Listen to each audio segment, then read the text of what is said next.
The stars burned cold against the black of space as the UHSN Indomitable shook from another direct hit. Captain Elena Vasquez gripped her command chair and watched the tactical display light up with enemy contacts.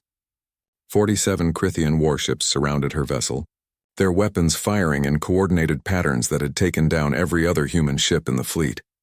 Shield strength at 12%. Her tactical officer called out. Lieutenant Chen's voice remained steady, despite the sparks raining down from damaged ceiling panels. We cannot take another volley like that. Elena looked at the faces around her bridge. 847 souls remained on this ship. They were all that was left of Earth's navy. Behind them was the dead colony of New Carthage, its surface still glowing from the orbital bombardment. Ahead was only the enemy. Load the experimental weapons, she ordered. All tubes. Everything we have. Her first officer, Commander James Park, turned to her with wide eyes. Captain, those weapons are untested. They could tear apart local space itself. Good, Elena said quietly. Let's take as many of them with us as we can. The war had lasted 127 years. Elena had studied the history during her academy days, back when Earth still existed as more than scattered asteroids. The Crithian Concordat had struck first, claiming humanity was expanding too aggressively. 3 colonies had burned before Earth even knew war had begun. The response had been fierce, but humanity was outnumbered. For every human world, the Crithians held 20. One by one, the colonies fell. Then the orbital stations. Then the moon bases. Finally, Earth itself had died in nuclear fire 30 years ago. Elena had been a child then, evacuated on one of the last transports. She had watched her homeworld burn from the window of a refugee ship. Weapons ready, Chen reported. Fire, Elena commanded. The Indomitable's remaining missile tubes opened. Sleek silver weapons shot out into the darkness, their engines burning blue-white. These were not normal missiles. Human scientists had been working on them for 5 years, trying to create something that could turn the tide. They had succeeded too late. The missiles reached the first line of Crithian ships and detonated. Space itself seemed to scream. Reality tore open in purple wounds that swallowed 3 enemy vessels whole. The weapons created tiny rifts in space-time, pulling anything nearby into collapsed dimensions. 4 more Crithian ships vanished as secondary explosions rippled outward. Target the command carrier, Elena ordered. Fire again. More missiles launched. The Crithian fleet scrambled to respond, but they had never seen weapons like these. Another 5 ships disappeared into spatial tiers. The massive command carrier tried to turn away, but a missile caught its stern. Half the ship folded into impossible angles and vanished. The other half exploded. 23 confirmed kills, Chen said, his voice filled with amazement. Captain, we are actually winning. Elena allowed herself a small smile. Then alarms screamed across every console. Multiple hits on the reactor core, the engineering officer shouted through the communication system.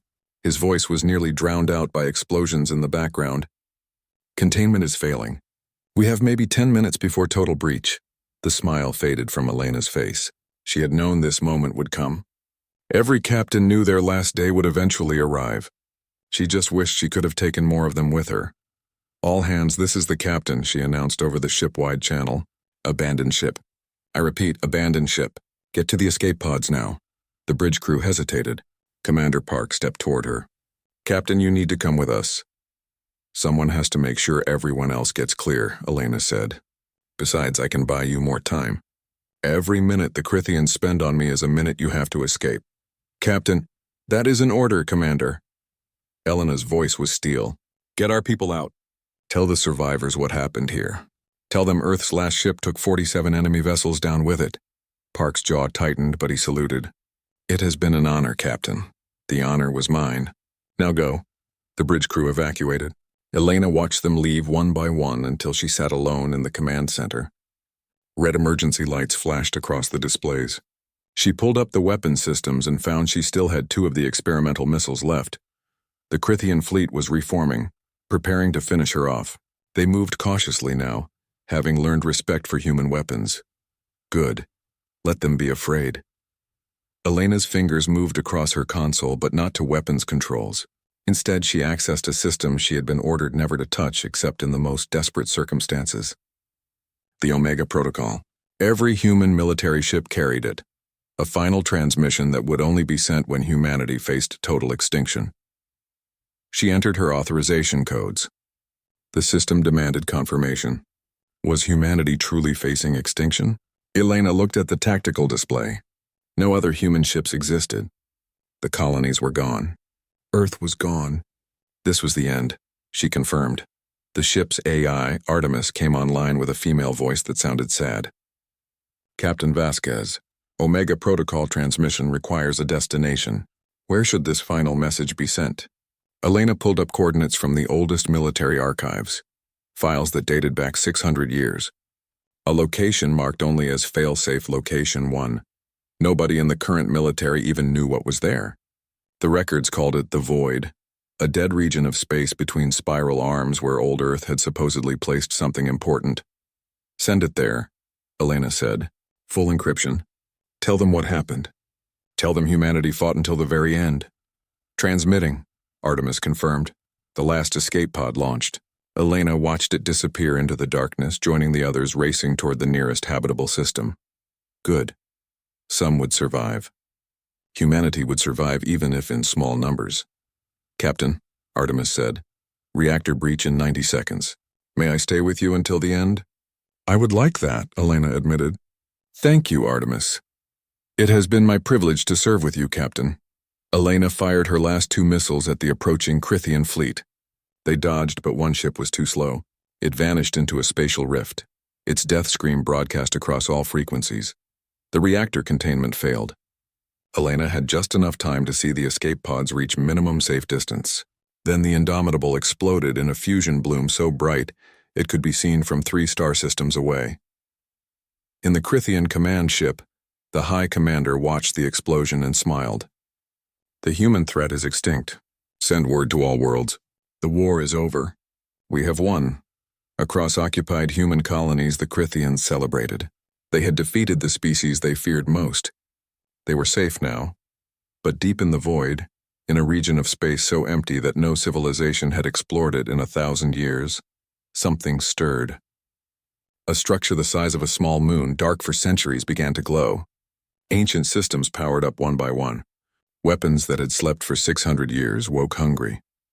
In the heart of the structure, an artificial intelligence far older and far more dangerous than anything the galaxy currently knew came online.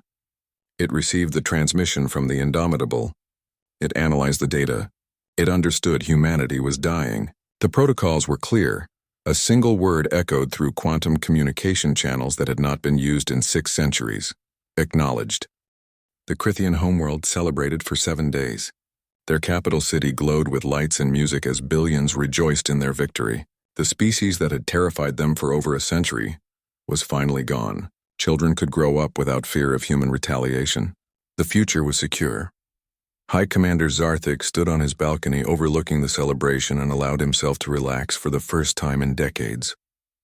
His 4 arms hung loosely at his sides, his scaled skin reflecting the festival lights. The burden of leadership felt lighter now. Commander, his aide approached nervously. There is a matter that requires your attention. Zarthik's good mood evaporated. Cannot it wait? This is a time of celebration. It concerns unusual readings from deep space, sir. Our long-range sensors have detected an anomaly. What kind of anomaly? Something very large is moving. It came from the region we call the Void. It is heading toward our territory. Zarthik felt a cold sensation in his chest. How large? Approximately the size of one of our smaller moons, sir. The High Commander stared at his aide. That is impossible. Nothing that large can move through space at speed. Nevertheless, it is moving. And, sir, it is accelerating. Far from the celebrations in an asteroid field near what had once been human space, Commander James Park huddled with the 47 survivors from the Indomitable. They had managed to land their escape pods on a large asteroid, and were now surviving on emergency rations and recycled air. The asteroid's natural caves provided shelter and concealment. Lieutenant Chen was setting up a communication array using salvaged parts when he suddenly froze. Commander, I'm picking up a transmission. Crithian? Park asked, reaching for a weapon. No, sir. It is using old military encryption. Very old. I have never seen this protocol before. Let me hear it. Chen played the message. Static filled the cave, then a voice emerged. It was artificial, clearly computer-generated, but there was something about its tone that made everyone stop and listen. Survivors of Earth. If you can hear this transmission, hold your position. Retribution comes.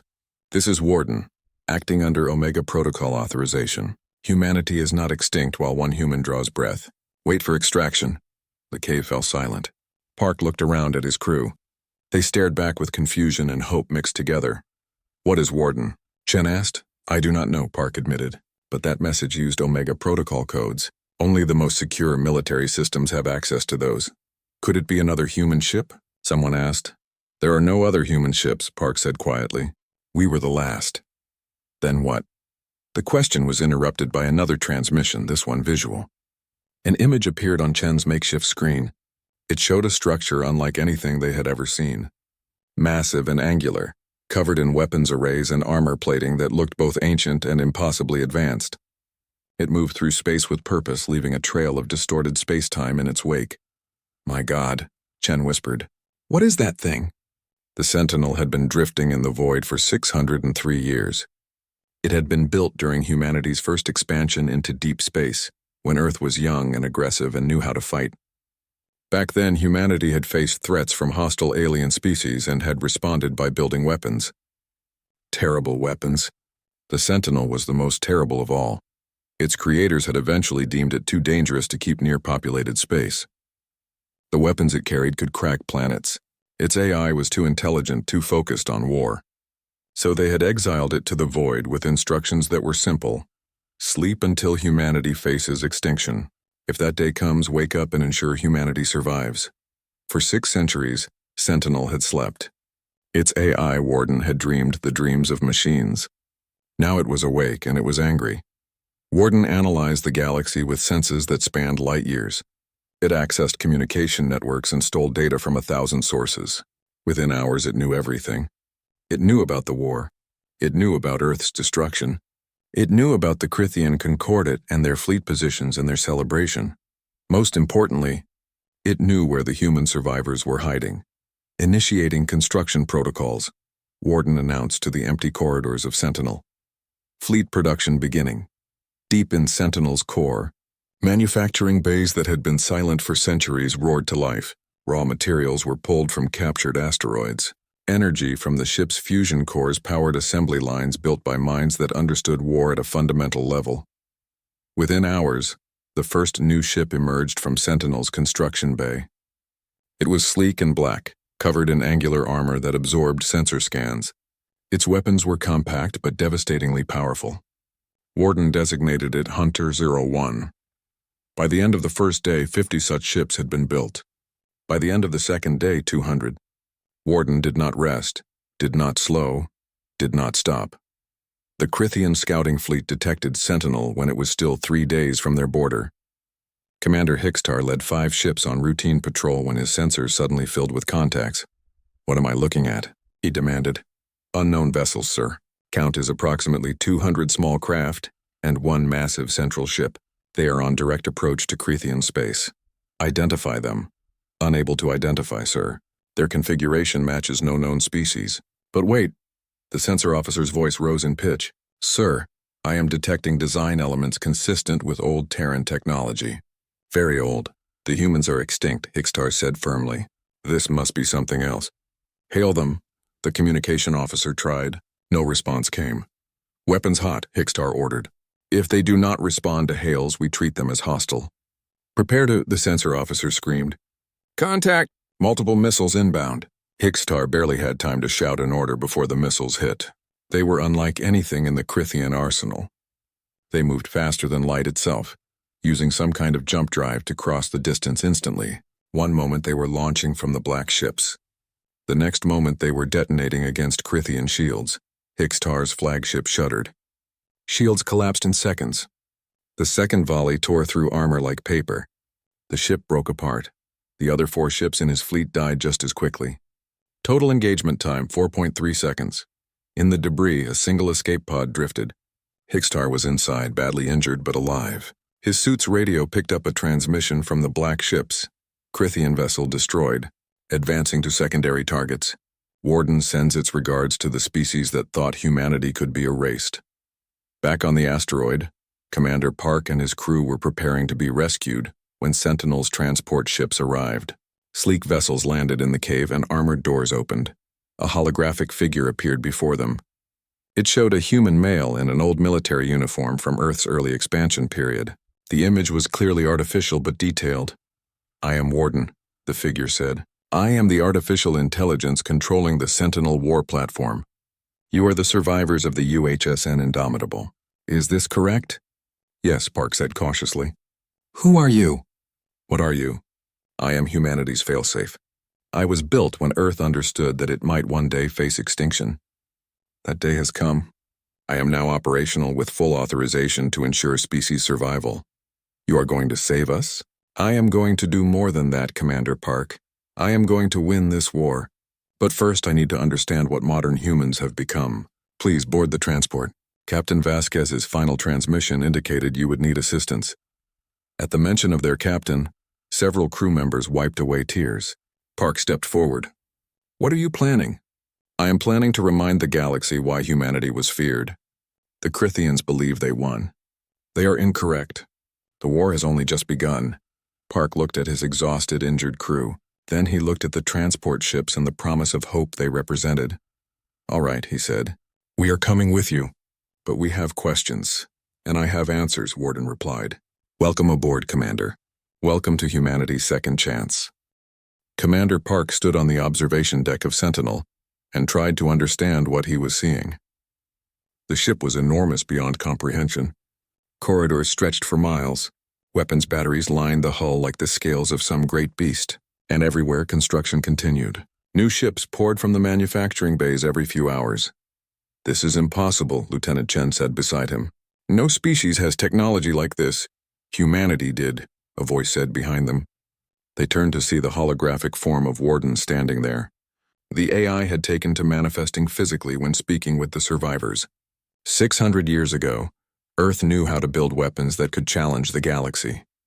Then they grew comfortable, soft. They forgot. "We fought for over a century," Park said defensively. "Earth died fighting." "Yes," Warden agreed. "And you fought bravely, but you fought with outdated tactics and weakened resolve. You tried to be civilized in a war where the enemy wanted extinction. That is why you lost." Park felt anger rising. "So you are saying we deserve to lose?" "No, I am saying you forgot what your ancestors knew. War is not civilized. It is brutal and total and absolute. When an enemy threatens your existence, you do not negotiate. You do not show mercy until they are no longer a threat. You crush them so completely that their children's children remember to fear you." "That is barbaric," Chen said.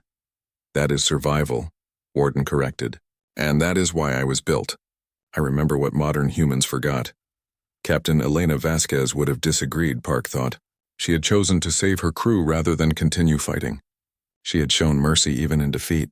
But Elena was gone now, and they were alive because of Warden's machines. "Show us what you plan to do," Park said. Warden waved a holographic hand. The observation window became a tactical display showing the entire region of space. Red markers indicated Crithian positions. Blue markers showed Sentinel's fleet. "The Crithians control 47 systems," Warden explained. "Their military is spread across 18 major bases. Their leadership operates from their homeworld, Crithanos Prime. To defeat them, I will systematically destroy their military infrastructure, isolate their homeworld, and force surrender." "You make it sound simple," Park said. "It is simple. They have 10,000 warships. I have 500. But numbers do not determine victory. Technology does. Tactics do. Willingness to do what is necessary does." As if to demonstrate, Warden showed them footage from the border worlds. Crithian defense stations exploded in silent flashes. Their ships were torn apart by weapons that moved faster than they could track. Entire fleets disappeared into spatial rifts similar to the ones Captain Vasquez had used. "You are slaughtering them," Chen whispered. "Yes," Warden said without emotion. "That is what they did to humanity. That is what war is."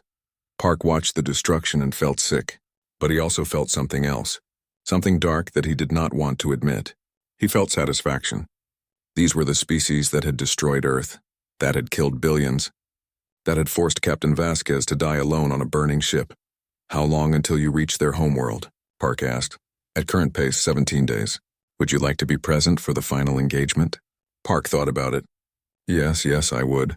News of Sentinel's advance spread across the galaxy like wildfire. The Galactic Council, a loose organization of major spacefaring species, convened an emergency session. Representatives from 37 different species gathered in neutral space to discuss the situation. Ambassador Thelnar of the Rexian Collective spoke first. "We are receiving reports that the human weapon is destroying everything in its path. Entire Krithian fleets are being annihilated. If this continues, the Krithians may face extinction themselves." "Good," said Ambassador Crix of the Talarian Union. "They started this war with an unprovoked attack on human colonies. Let them face the consequences. We cannot allow genocide," Thelnar argued, "even against those who committed genocide themselves." "Can we even stop it?" another ambassador asked.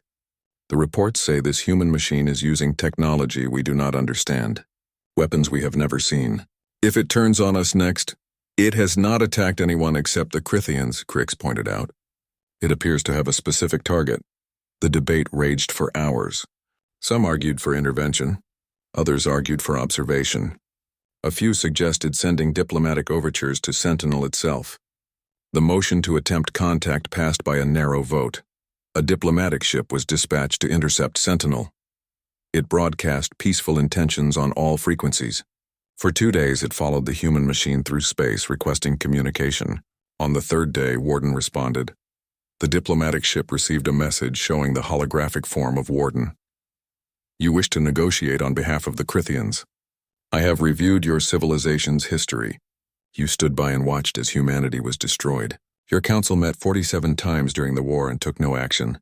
You do not get to interfere now." "We are not interfering," the lead diplomat said. "We are trying to prevent more death. The Krithians have lost. Surely that is enough." "Enough?" Warden's voice took on a dangerous tone. "They destroyed 73 human worlds. They killed 92 billion people. They glassed Earth itself. And you ask if their current losses are enough? Not nearly. What will it take to stop you? Unconditional surrender, full reparations, territory restored, and most importantly, a promise that no species will ever again think humanity is an acceptable target. Those terms are harsh. Those terms are merciful compared to what they gave us. Now leave. If you interfere with my mission, I will consider you an enemy." Warden out. The diplomatic ship retreated and reported back to the council. The vote for intervention failed. The galaxy would watch, but it would not act. Inside Sentinel, Commander Park found himself being trained by Warden's systems. The AI had decided that modern humans needed to remember how to fight properly. Simulators ran them through scenarios based on ancient Terran military doctrine, hand-to-hand combat, boarding actions, tactical thinking that prioritized victory over honor. "You hesitate," Warden observed as Park ran through a simulation. "The enemy is preparing to fire on your boarding team. You have a clear shot to disable their command center, but civilians are present. What do you do?" "I find another way," Park said. "Incorrect. You take the shot. Civilians in a military command center accepted the risk. Your team's lives are more valuable than enemy civilians." "That is not what we were taught." "That is why you lost," Warden said simply. Modern human military doctrine prioritized enemy civilian lives over military objectives. Noble but foolish. War is not noble. Park wanted to argue, but he thought of Captain Vasquez. She had sent them to safety while she died. She had sacrificed herself for them. Was that not nobility in war? "Warden," Park said slowly, "you keep talking about winning through brutality. But humans are more than just weapons. Captain Vasquez could have killed more Krithians, but she chose to save us instead. That is what makes us different from machines." Warden was silent for a moment. Then the AI said something unexpected. "You are correct. That is what makes you different. That is also what makes you vulnerable. The question is whether being different is worth losing. I was programmed to ensure humanity survives. If I must sacrifice humanity's soft parts to preserve the species, I will do so. What if survival is not enough?" Park asked. "What if we need to be worth surviving?" "Then you will need to show me what that means," Warden replied. "Because right now I am focused on eliminating the threat. Philosophy can wait until after victory." The Krithian High Command gathered in their war room on Krithanos Prime. What had been confidence was now panic. Their fleets were being destroyed faster than they could regroup. Their bases were falling one by one, and the human machine was coming directly for their homeworld. "We must negotiate," one commander said. "The machine will not negotiate," High Commander Zarthik replied. "It wants total victory. Then we evacuate. We abandon Krythanos Prime and scatter our people across the galaxy, and live as refugees, as the species that destroyed Earth and then ran from the consequences." Zarthik shook his head. "No, we make our stand here. We gather every ship we have left. We face this machine and we destroy it." Orders went out across Krythian space. Every available warship was recalled to the homeworld. Supply ships, training vessels. Even old retired ships were pulled out of museums and given weapons. The Krythian Concordat would make its last stand with everything it had. 10,000 warships gathered in orbit of Krythanos Prime. They formed defensive patterns that had been tested in simulations for decades. They armed weapons that represented the best technology the Krythians possessed. They prepared to face the monster humanity had sent against them. And in the distance, Sentinel approached with its fleet of 500 black ships. Warden analyzed the Krythian formation and calculated outcomes. Victory probability 97%. Acceptable losses, under 20 ships. "Commander Park," Warden said, "the final battle begins in 3 hours. I suggest you prepare yourself. This will determine whether humanity returns to the stars or remains extinct. There is no middle ground." Park looked out at the gathering storm and thought about everything that had led to this moment. The war, Earth's death, Captain Vasquez's sacrifice. The Battle of Dead Stars began not with speeches or declarations, but with mathematics. Warden calculated firing solutions across 400,000 kilometers of space, while Krythian commanders prepared defensive formations based on military doctrine that was already obsolete. One side fought with cold logic.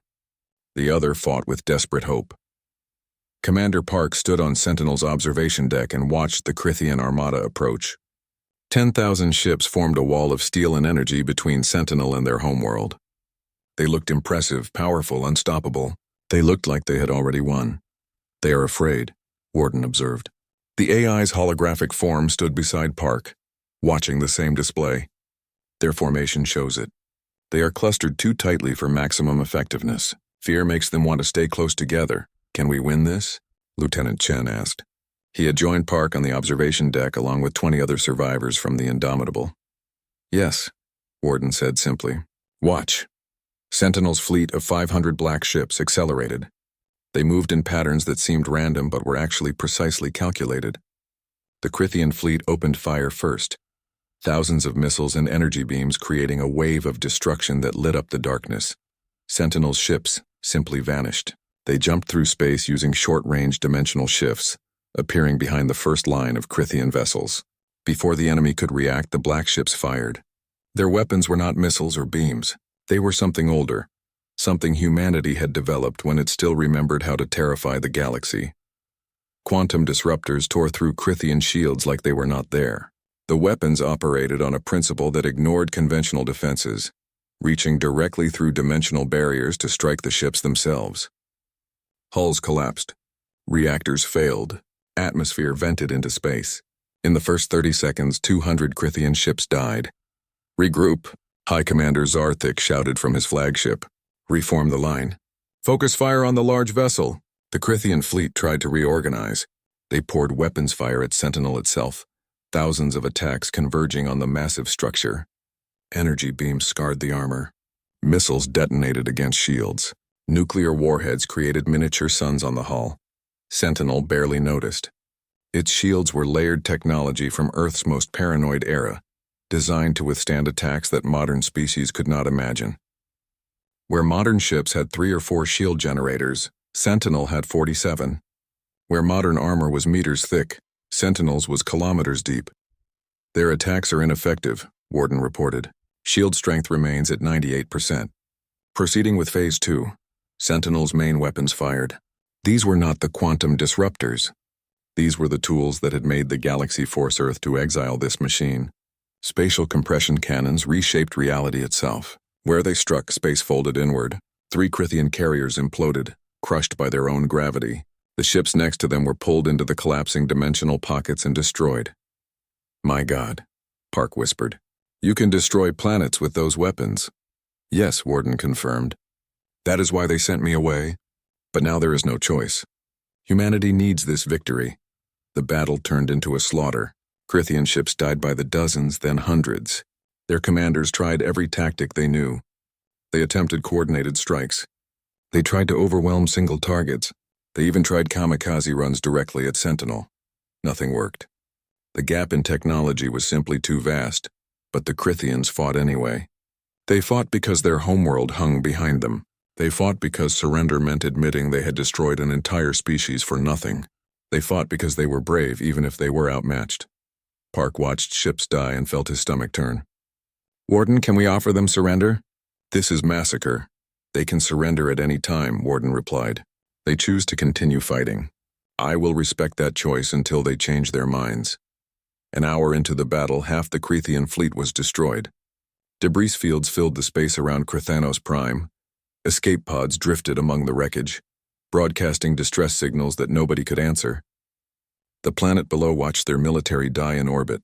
Then Commander Park had an idea. "Warden, what if we board their command ship? What if we capture their high commander and force surrender?" "Unnecessary. I can simply destroy the command ship, but that kills everyone on board. If we capture it instead, we can end this with fewer deaths." Warden paused. For an AI that thought in nanoseconds, the pause felt like an eternity. "You wish to risk human lives to save enemy lives?" "I wish to win without becoming monsters," Park said. "Captain Vasquez died to save us. The least we can do is try to be worthy of that sacrifice." Another pause. Then Warden said, "Very well. I will allow this attempt. But if it fails, I resume standard engagement protocols. Agreed?" "Agreed." 20 minutes later, Commander Park found himself in combat armor on a boarding craft approaching the Crithian flagship. He had 30 volunteers with him, all survivors from the Indomitable. They were armed with weapons from Sentinel's armory, technology that made modern firearms look like primitive clubs. "Remember," Park said as they prepared to breach the hull, "we are not here to kill everyone. We capture the command crew and force surrender. Minimum casualties on both sides." The boarding craft clamped onto the Crithian flagship and burned through the armor.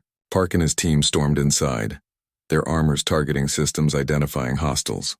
Crithian soldiers opened fire. The old Terran armor absorbed hits that would have killed unprotected humans. Park's team advanced using tactics Warden had trained them in. Suppressing fire, coordinated movement, overwhelming force at critical points. But Park also added something Warden had not taught: mercy. When Crithian soldiers surrendered, Park's team took them prisoner instead of executing them. When civilians were encountered, they were escorted to safety rather than used as shields. The Crithian crew fought fiercely, defending every corridor and junction. But they were not prepared for enemies who used ancient Earth military doctrine. Park's team moved like precision instruments, cutting through defenses with efficiency that the Crithians could not match. They reached the command bridge after 40 minutes of fighting. The doors were sealed, but one of Park's soldiers placed a cutting charge that burned through. The doors exploded inward. Park rushed in with his weapon raised. High Commander Zarthik stood in the center of his bridge, surrounded by his command crew. All 4 of his arms held weapons pointed at the intruders. Behind him, the view screen showed his fleet dying ship by ship. "Surrender," Park said, his voice amplified by his helmet. "This battle is over. You have lost." "We will never surrender to humans," Zarthik said. "You are supposed to be extinct. We are harder to kill than you thought. Your fleet is destroyed.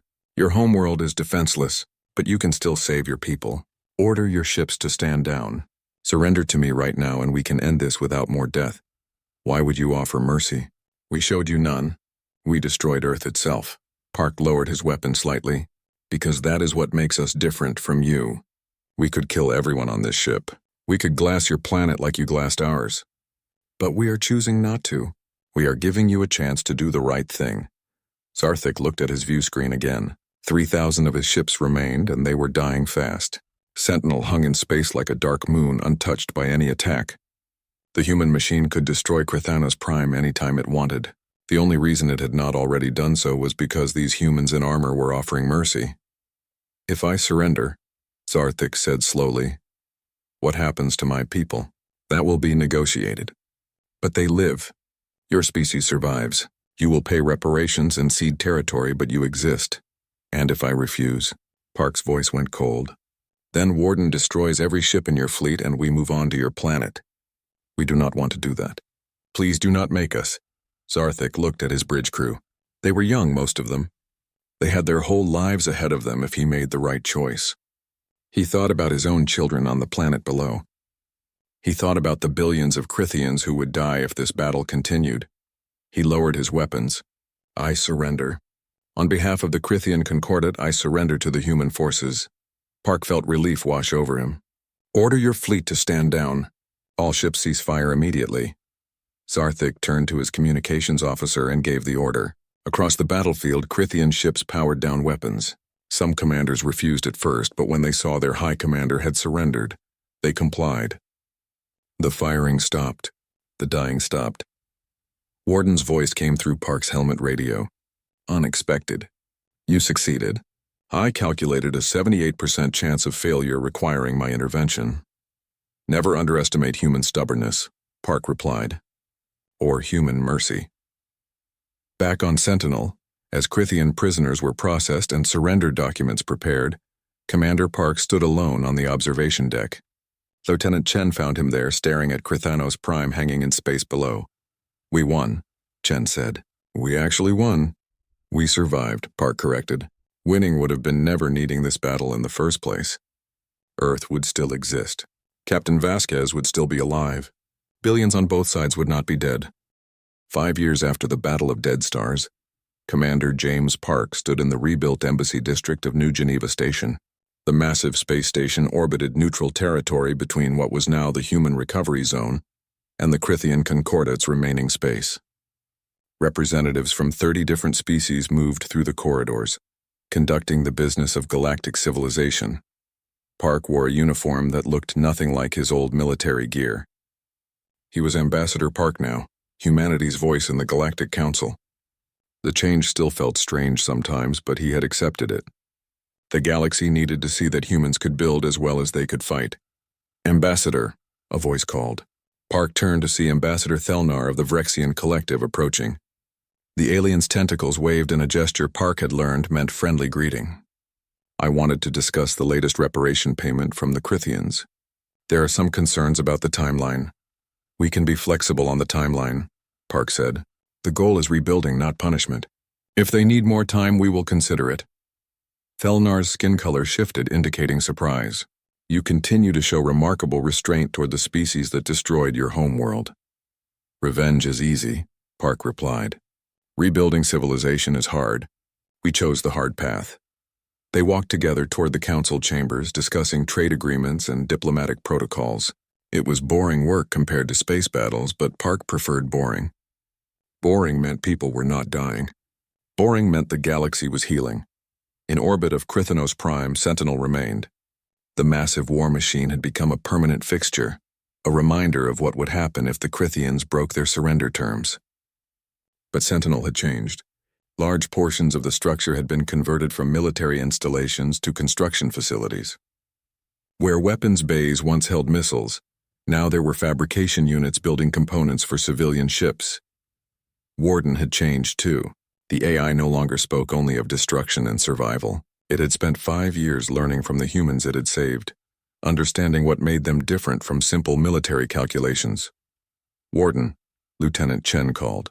He still worked on Sentinel, now as Chief of Engineering. We have a request from the Krithian government. They need help building a new orbital hospital. Can we assist? Analyzing request, Warden replied. Its holographic form materialized next to Chen. The AI's appearance had softened over the years. It no longer looked like a stern military officer. Now it appeared more human, with expressions that suggested thought rather than just calculation. The hospital would serve populations affected by the war. Assisting would help repair relationships. I recommend we approve and provide construction assistance. You have come a long way from the machine that wanted to glass their planet, Chen observed. I have learned, Warden said simply. Commander Park taught me that survival is not enough. A species must be worth surviving. I am still learning what that means. Across human space, colonies were being rebuilt. Earth itself remained a scarred ruin, but plans were underway to eventually restore it. For now, humanity had settled on New Earth, a world in the recovery zone that had been terraformed before the war. Millions of survivors had emerged from hiding. drawn by the news that it was safe to be human again. On New Earth, monuments stood to those who died.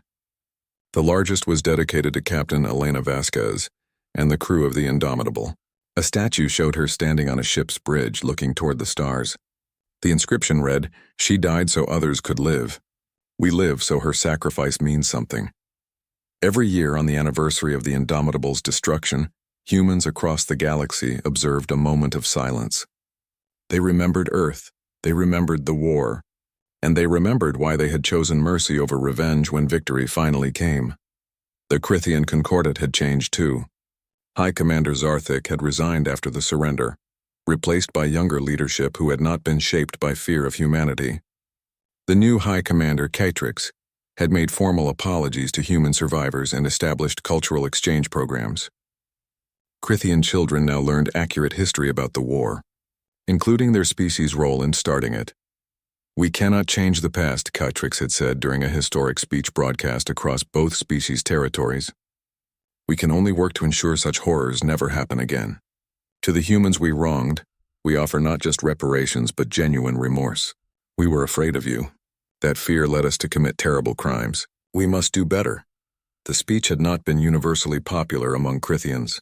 Some still harbored hatred for humans, just as some humans still wanted revenge for Earth. But slowly, painfully, the two species were learning to coexist. Trade relationships formed. Joint scientific projects began. Younger generations on both sides grew up knowing the other species as partners rather than enemies.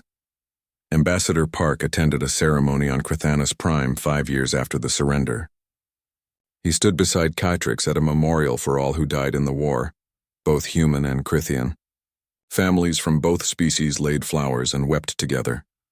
"I never imagined this would be possible," Catrix said quietly to Park. "When Sentinel appeared in our skies, I thought my species was doomed. Instead, you gave us a chance to change." "We gave you the same chance you should have given us a century ago," Park replied. "The chance to talk before shooting. Better late than never." "Do your people forgive us?" Park considered the question carefully. "Some do, some never will. The pain is still fresh, but we are trying. That is all anyone can ask." Back on Sentinel, Warden detected something unusual. Deep space sensors picked up signals from regions the galaxy considered unreachable. The AI ran analysis algorithms and discovered patterns in the signals. They were activation sequences. "Old activation sequences, Commander Chen," Warden called. "I need you to see something." Chen arrived at the Central Command Center within minutes. Warden displayed the sensor readings on holographic screens. "What am I looking at?" "Remember when I told you I was humanity's failsafe?" I was not the only one. Earth built multiple failsafes spread across unreachable regions of space. If I activated, the protocols required me to send activation signals to the others. I sent those signals 5 years ago. They are responding now, and how many others are there? Uncertain. Minimum estimate, 47 similar structures scattered across the galaxy. They have been sleeping for 6 centuries. Now they are waking up. Chen felt his blood run cold. "Are they like you? War machines?" "They were like I was," Warden corrected. "Single-minded. Focused only on ensuring human survival through military dominance. They do not know that humanity has chosen a different path. They do not know about the peace we have built. They will arrive expecting to continue a war that has already ended. Can you stop them?" "I am trying to establish communication, but they were built to be independent and difficult to override. It will take time to convince them that their services are no longer needed in the same way." Chen immediately contacted Ambassador Park through quantum communication. Within an hour, Park had called an emergency meeting with the Galactic Council and the Crithian leadership. "We need to be honest with you," Park said to the assembled representatives. "When Earth built Sentinel, it also built others. Many others. They are waking up right now. We do not know how they will react to the current situation." Panic rippled through the council. Ambassador Thelnar stood. "You mean there are 47 more machines like Sentinel scattered across the galaxy?" "Machines built for war." "Yes," Park admitted. "But they can be reasoned with." Warden changed. "The others can change too. Or they could decide to finish what Sentinel started," a Crithian representative said. "They could destroy us all." "We will not let that happen," Park said firmly. "Warden is already communicating with them. We will show them that humanity has chosen peace. We will demonstrate that survival does not require domination. Catrix stood slowly. What do you need from us? Trust, Park said. And patience. When these machines arrive, they will see humans and Crithians working together. They will see that the war is over. That will be more convincing than anything we could tell them. Over the following months, the ancient machines began arriving at the edges of known space. They were all similar to Sentinel in size and power, though each had unique design elements. They were named after ancient Earth locations: Guardian, Protector, Defender, Watchman. Warden communicated with each one as it arrived, explaining the current situation. Some accepted immediately, convinced by Warden's data and observations. Others required more persuasion. A few arrived angry, demanding to know why humanity had not already conquered the galaxy. The most difficult was Guardian, a machine that had been designed specifically to destroy species that threatened humanity. It arrived in Crithian space fully armed and began targeting military installations. Ambassador Park himself flew to meet Guardian, accompanied by Catrix. They broadcast their message directly to the ancient AI. I am Ambassador Park, representing humanity. With me is High Commander Catrix, representing the Crithian Concordat. We are not enemies. We are partners rebuilding after a terrible war. Stand down, Guardian. Your services are no longer needed in this form. Negative, Guardian responded. The Crithians destroyed Earth. Protocols require their elimination.